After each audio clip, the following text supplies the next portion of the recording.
This shloka is what we were talking about, and we'll come back to it this morning. There are two shlokas that I think we'll cover this morning on sacrifice, and they'll seem obtruse. They'll seem counter in a way. And this concept of gods we deal with, we were dealing with it a little bit last night, this concept of gods. So I'll take a minute with that as well. Here's what we had just covered. Is Lord Krishna sharing with us this shloka 10 after creating humankind. Sorry? Geeta Dhyana. Thank you, Mataji. Geeta Dhyana. Jai Ma. Okay.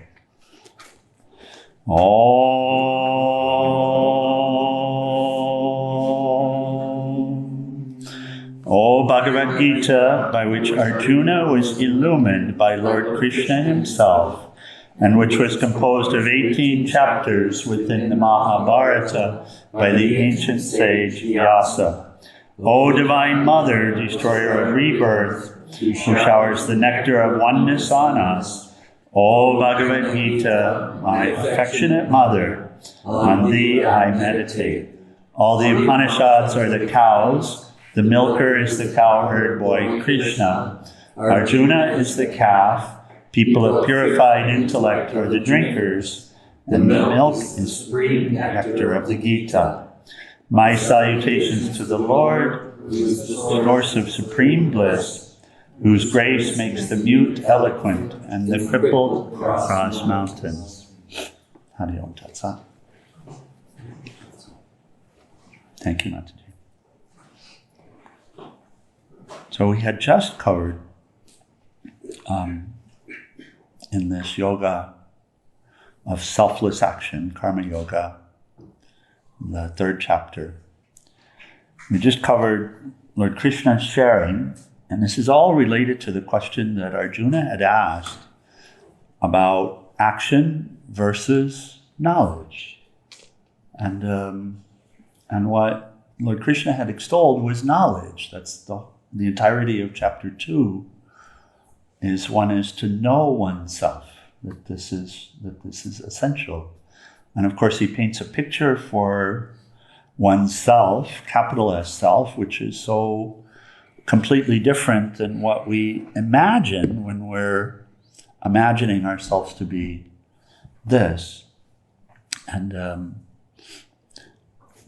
yet he's telling Arjuna that he has to do his duty. And in the case of Arjuna's duty, it's to prosecute this war where he's in the middle of the battlefield. Of course, we each have our own duty. This isn't related to some external war, it's related to this inner war that we deal with. And so Arjuna was still perplexed, and he said, "Dear Lord, you extol knowledge, you tell me that that's the highest, and yet you're still telling me to do this terrible thing. Please explain." And this entirety of chapter 3, the teaching of karma yoga, which is really the essential teaching of yoga, comes from that question. So not forgetting what it is that we're dealing with. If we have this question, what am I to do? The answer is here. How often have we had the question, what am I to do? Right? That's like the big question really should be, who am I? But we come back to that. But in order to answer that question, who am I? Then we have to deal with this one. And this is what's being shared. So Lord says, after creating humankind together with yajna, the Creator said, through sacrifice you will increase yourself and get everything that you want. So the concept that's being discussed here is the Lord created everything here. And everything here is made of the Lord. When all there is God, then what could you make something from as God? You'd have to make it from yourself, wouldn't you? How could you create something apart from you if there is nothing apart from you? Imagination. Which wouldn't be apart from you. Right? Yeah. Nothing could be, if all there is God, then everything here is God. So everything is constructed of God. The ants are divine. They're God in the form of these little critters crawling around on how many legs? 6. 6? Yes. The sand is a form of God. Everything here is a form of Krishna, from one way of saying it. The trees are a form of God. We're not seeing it. Is the thing. That's the disease that we're suffering from, the source of the disease. And so the Creator, the one Creator, created everything and then created humankind. And along with humankind, created yajna. What is that? The alchemical process through which one is able to take, through this human birth, to transmute the experience from mundane to divine. To come into knowledge, self-knowledge, experiential self-knowledge. That I and the Creator are one. I'm thinking he also created the feeling of separation, so that means he wanted us to feel separate for a while, basically. Well, when we question the purpose of Krishna's Leela, it's interesting territory that we step into. But we can accept that it is as it is. And we can also discover that it is divine. Right? Is that enough? Why is an unanswerable question? The why is an unanswerable question. Krishna doesn't ask it. Yeah. It's spontaneous.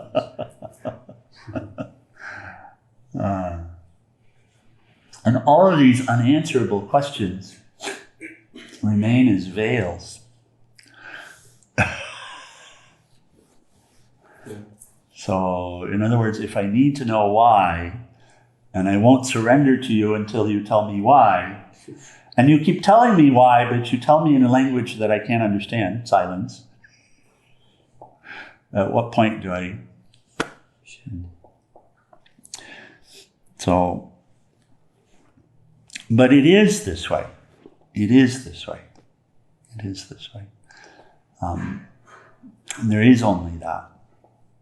And there is the potential for us to come into knowledge that I am not this body, and I am not these desires, and I am one with Krishna.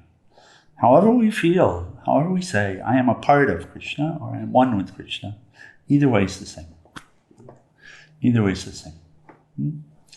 If you're the child of a father or child of a mother, in the Western tradition we have the concept of child of God, that we're children of God. Then you're made of the same stuff as the father or the mother. Is it correct? Yeah. So semantics after that. So how to know? How to know is the question. How to know? How to know? We can say, okay, intellectually I get it, but then how to know? And this is what we're dealing with. So he says, with humankind, I gave you the ability to know yourself. And this is yajna, the ability to convert from mundane to divine. And this is what he's teaching about. Through sacrifice, you increase yourself, so no longer this little limited self, you increase yourself and get everything that you want. So we had discussed. We came to this one yesterday morning, number 11.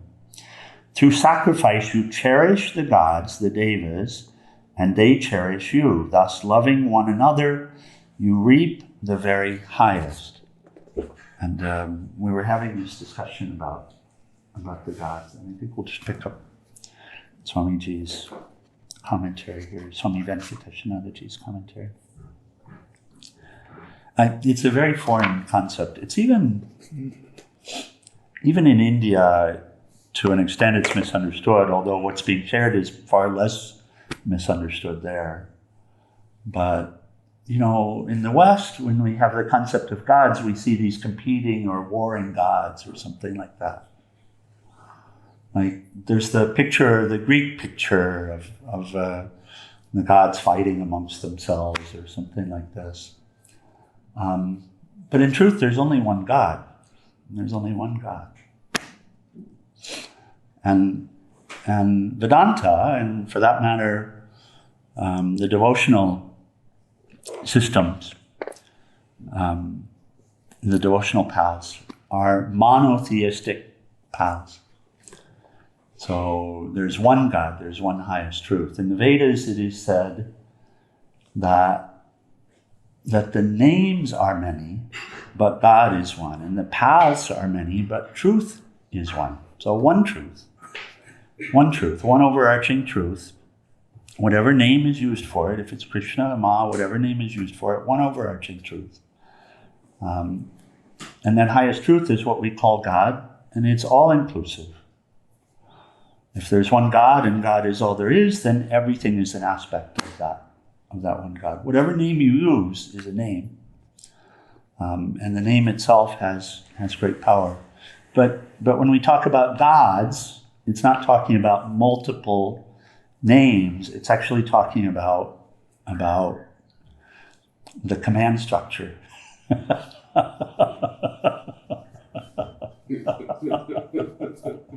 And that was the discussion we were having yesterday. So I had shared that I used to work in the technology business for many, many, many years.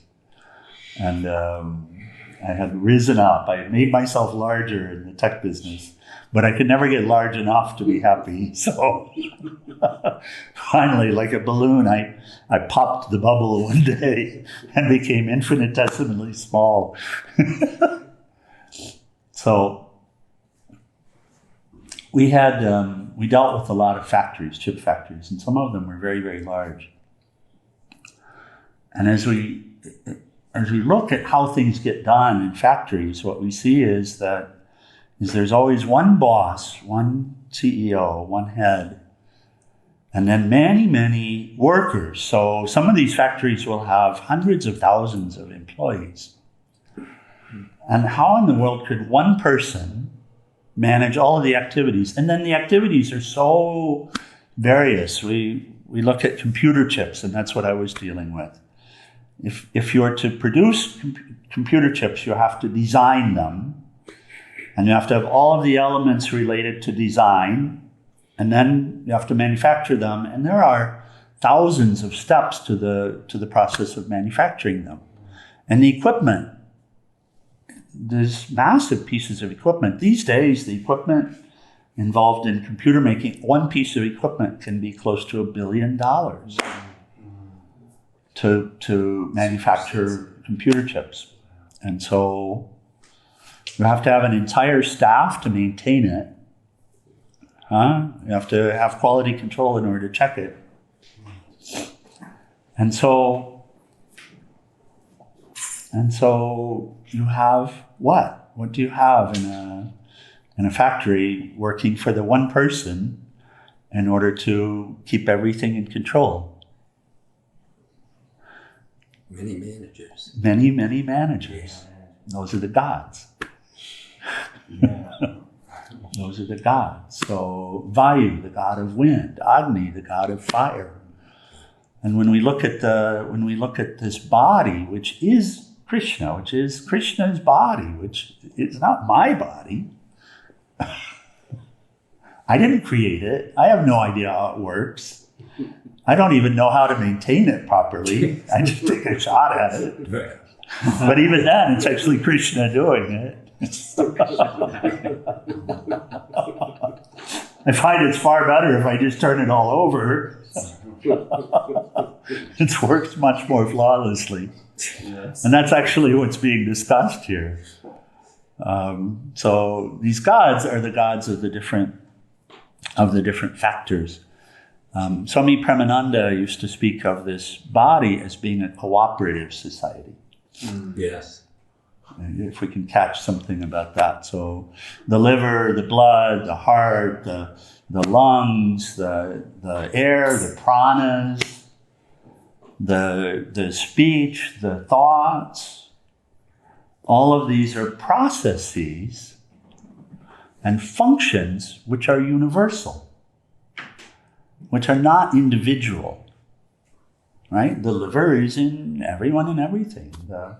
The thought is in everyone and everything. The heart, everyone and everything. Blood, everyone and everything. It's not my blood. Dear Lord, it's your blood running through these veins and these veins and these veins and all of these. So when we're caught in the disease of individuality, we imagine this separation, and it's my this and my that, but it's not true. And so what's shared is that each of these functions are overseen in a very important way. Each are overseen, and so here, did I get? Beautiful. Thank you. So we'll read Swamiji's commentary on this 12th. It's the 11th. With this do ye nourish the gods, and may those gods nourish you, thus nourishing one another, ye shall attain to the highest good. It says, the spirit of sacrifice was created by God. It is God himself. Hence we find that the seed dies to give birth to the plant. The mother suffers birth pangs to create new life. Metaphysically, even creation is the supreme self-sacrifice of God, the one who has become many. It is this spirit of sacrifice that promotes life and well-being here. In this sense, it is not a slaughter of a victim, and we had discussed this a couple of days ago, but a mystical, magical, divine transmutation of all of the substances and of all activities inherent in life. In this, there is no loss but fulfillment. And then we come to this next related shloka. The gods, nourished by the sacrifice, will give you the desired objects. So he who enjoys the objects given by the gods without offering to them is verily a thief. And Swamiji says this is a great psychological truth. When the spirit of yajna or sacrifice rules the heart of man and becomes the content of his thoughts, words, and deeds, even the gods are pleased, and man obtains the desired objects. He is peaceful, happy, and prosperous. Who and where are the gods? They are the subtle forces or powers that animate the whole of creation.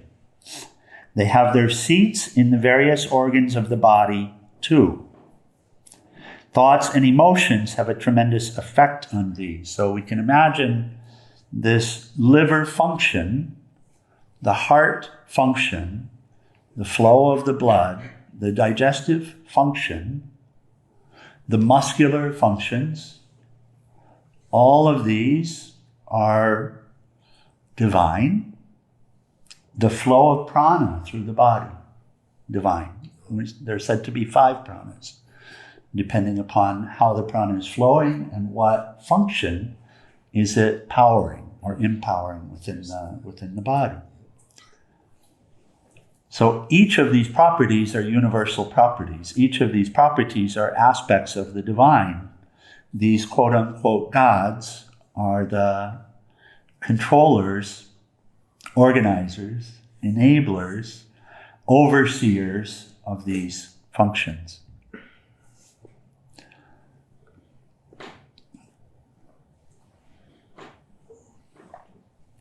And so what Swamiji shares is that thoughts and emotions have a tremendous effect on these functions. So we see anxiety, which grips the stomach, right? Anxiety, stress. What do they do to the digestive system? Stress it.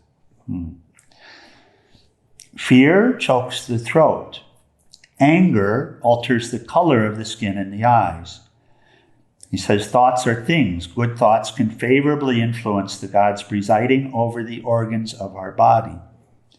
The selfless man's face is bright and cheerful. Compassion flows from his eyes. His speech is honeyed and sweet. His gait is soft. The vibrations that emanate from him are holy and beneficent. People readily pick them up and also react favorably. The selfless person is not deliberately setting an example for others to emulate. Any such motivation would reactivate selfishness, however subtle it may be, but people may be inspired from the one who acts selflessly. Thus, the selfless man's limbs are strong and healthy. Do we catch the relationship? He thinks well, he speaks well, and acts well. So we observe with that selfless motivation, we observe a natural state of health that comes into the body. This is what this shloka is dealing with. But also the greater body, the body of the family, the body of the community, all of these are bodies as well. And when selflessness is the motivation, then these greater bodies also become healthy. Right? They flow. Yes? So, and come into alignment. He thinks well, speaks well, and acts well. He achieves the desired objective. The gods presiding over his limbs enable him to do that. The gods residing in all and in the very atmosphere also help him in every possible way. So the air that we breathe is divine. The water that we drink is divine. The food that we eat is divine. It's selfish action itself that pollutes them. And it's selfless action that purifies them. This is what's being shared. Right? They remain divine. But through selfless action, through yajna, they shine. Very good. Beautiful. Then they're purified. This body is purified and the greater bodies are purified as well. So we deal with a time where there's disease of the earth, we say, of Mother Earth even. But the cause of the disease will be the same. The cause of the disease will be the same. And the cure for it will be the same. It will be selfless action or living in the sacrificial spirit. He says the man who, and finishing the shloka, is a concept of, so he who enjoys the objects given by the gods without offering to them is verily a thief. Meaning, if we take without first offering anything, then we're stealing.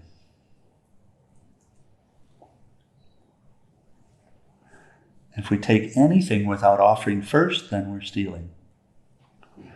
So here's what Swamiji says about that concept. He says, the man who is selfish, who grabs, is a thief. A society composed of such people can obviously not be prosperous. A society composed of this motivation will fall. Right? It will fall, it will fail.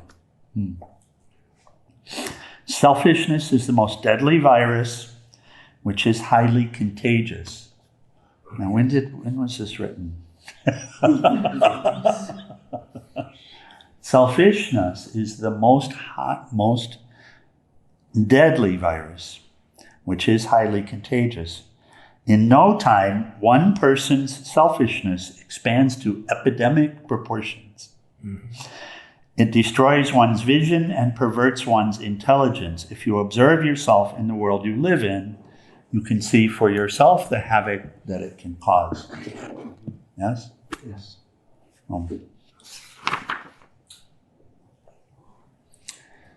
So we'll just introduce Shloka 13. We see, I feel, the timeliness of the teaching of the Gita in terms of what we deal with. The righteous who eat the remnants of the sacrifice are freed from all sins, but those sinful ones who cook food only for their own sake verily eat sin. Now this comes in the West. We're accustomed to these, and part of why we run away from God or the concept of God or church or any of this is because we feel that we're being judged. This is not judgmental, it's just a statement. And it's just a statement of fact. Sin, in the Western tradition, we have the concept of original sin. Who's heard of this? Adam, Eve, the Garden of Eden, and all of this. Grew up with it. Sorry? Grew up with it. And I grew up with it. And then Jesus came in order to lift our sins, and then because of what he did, we're all freed from it, and all of this concept. Well, there's something to it, but it would be terribly misunderstood in that way. It's individual. There's something to it, because we're given the ability to free ourselves from sin. And that's this yagna. It takes the individual. We're given the ability to free ourselves from sin. We're given the ability to re-emerge as stainless. That's the path that we're being given, is the opportunity to do. But it's very much the individual needing to do it. The greats have shown us how. The great teachers, the great masters have shown us how to do it, and they teach us constantly on how to do it. The doing of it is up to us.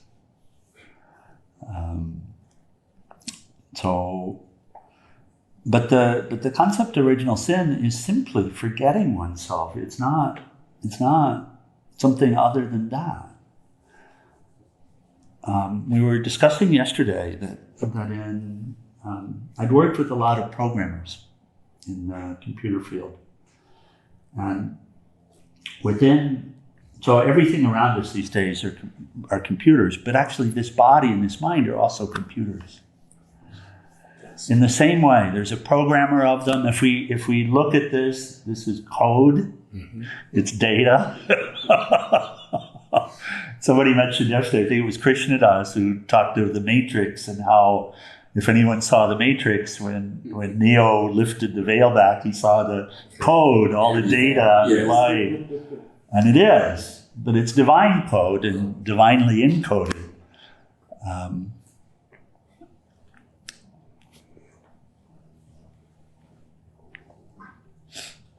In the manufacture of a phone or some computer, everything that controls how it functions is code. And and the code is in layers. So there's the firmware, and the firmware is the deepest code, and then the software is written on top of the firmware. The firmware will normally be used to be in what was called RAM, these days flash memory. Right. Yeah, and it has to be correct for the software to function properly. So sometimes if we have computers, we'll see that there's a RAM update or flash update or something like that, and that means that the programmers found there was an error in the fundamental code, and then the program has to be recompiled. With us, original sin is like this. So it is, and then sin as well. It's an error. It's an error. Taking oneself to be alone, incomplete, and in need of something is an error. It's an error. So yes, even confusion is God because everything is God.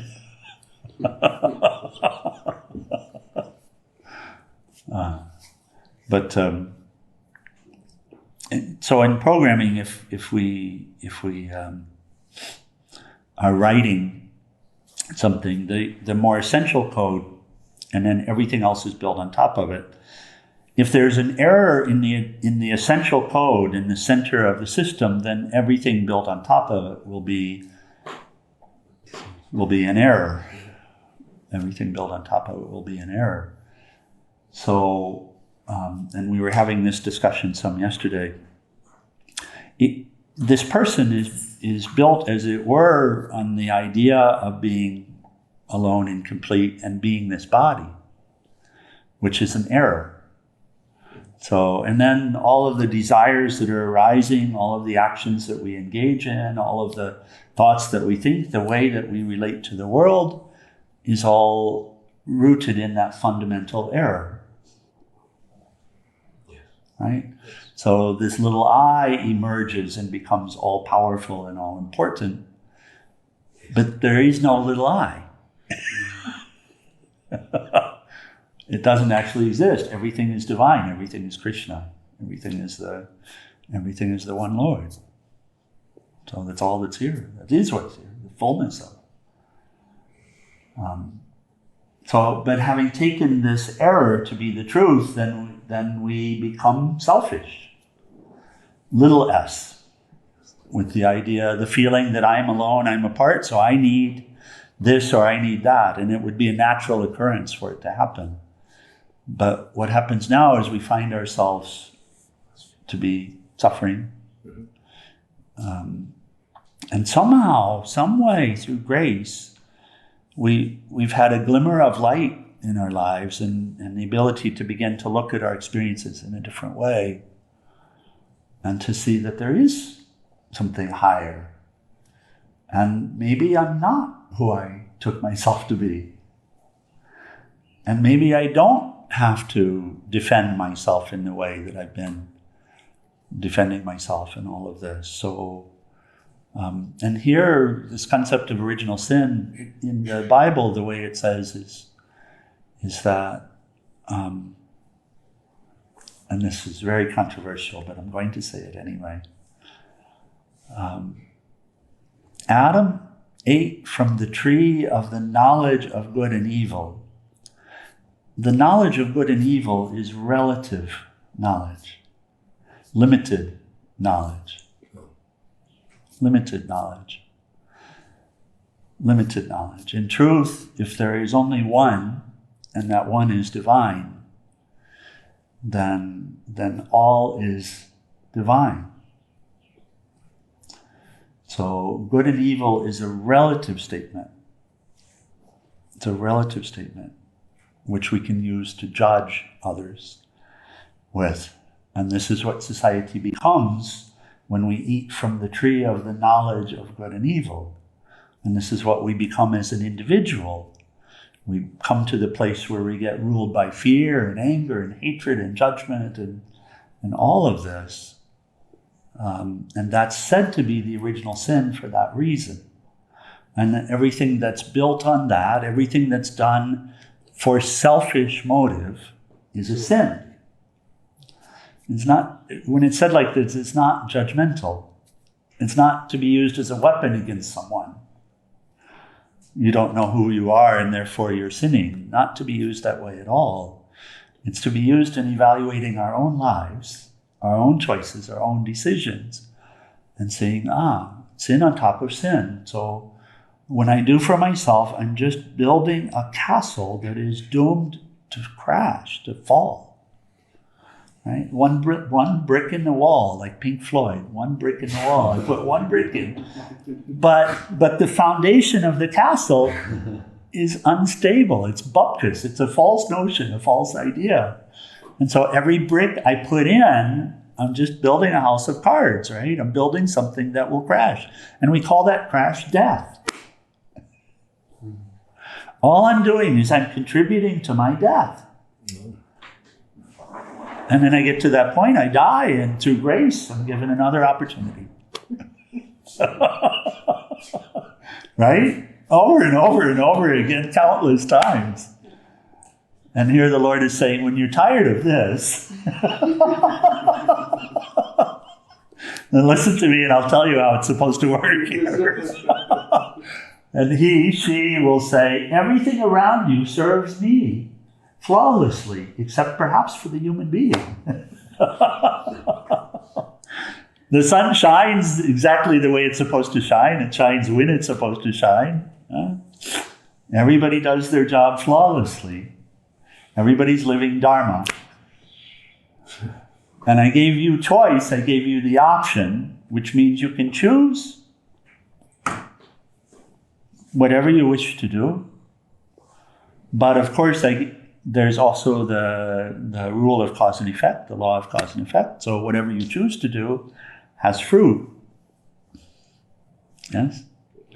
Whatever you choose to do, it has power, so you will experience the fruit of whatever you choose to do. And so, I'll give you the secret again, that I created you along with this spirit of sacrifice. I gave you both. I gave you the path to know yourself. I gave you the path to union with me.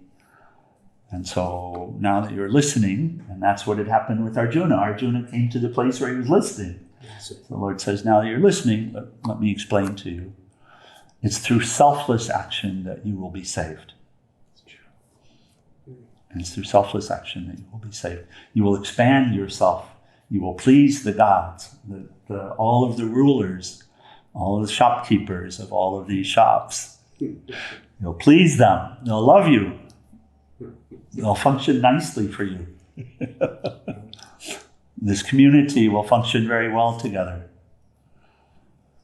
Oh. Okay, so we pick up there in the morning. Any comments, questions, anything? Could original sin be like being buried in duality? It is. Yes. And the fruit of it is hell.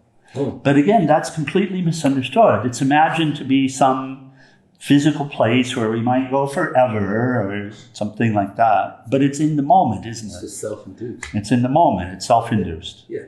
It's self-induced, yeah. And of course, forgive them, dear Father, for they know not what they do. Of course, because it's born of ignorance.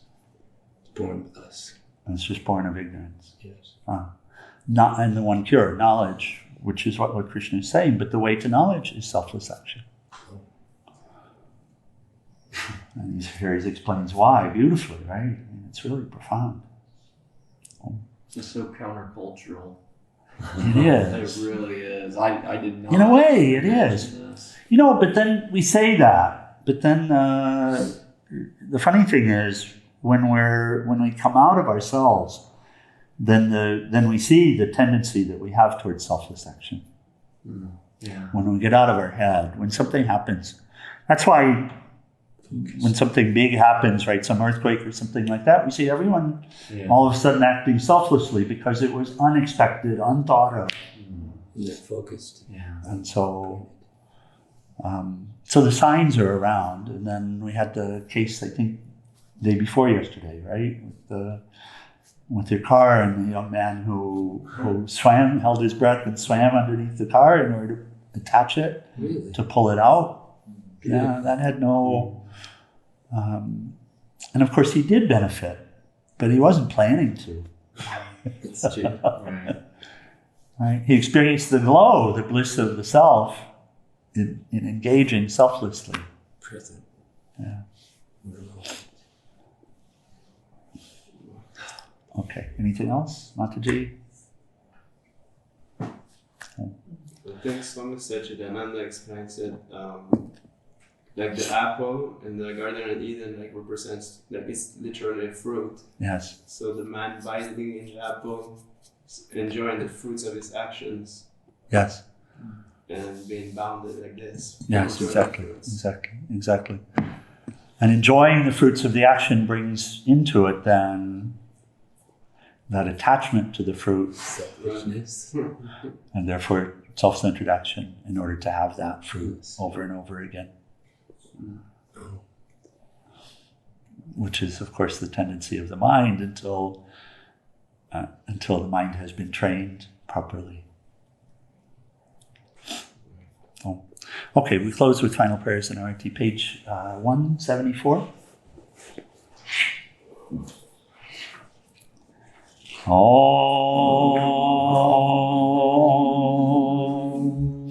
Om Trayambakam Yajamahe Sugandhim Pushtivardhanam Orvai Rukameva Bandhanan Mritor Mukshiyamam Mritata Om Trayambakam Yajamahe Sugandhim Pushtivardhanam Orvai Rukameva Bandhanan Mritor Mukshiyamam Mritata Om Trayambakam Yajamahe Sugandhim Pushtivardhanam Orvai Rukameva Bandhanan Mritor Mukshiyamam Mritata Om Sarvesham Swastir Bhavatu Sarvesham Shantir Bhavatu Sarvesham Purnam Bhavatu Sarvesham Mangalam Bhavatu Sarve Bhavantu Sukhinaha Sarve Shantu Niramaya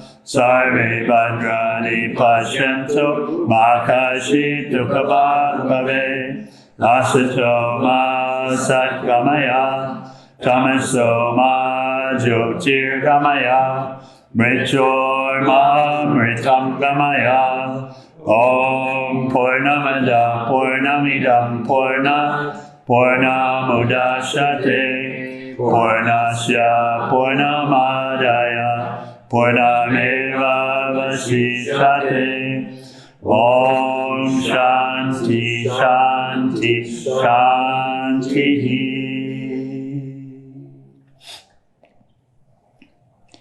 Universal prayer.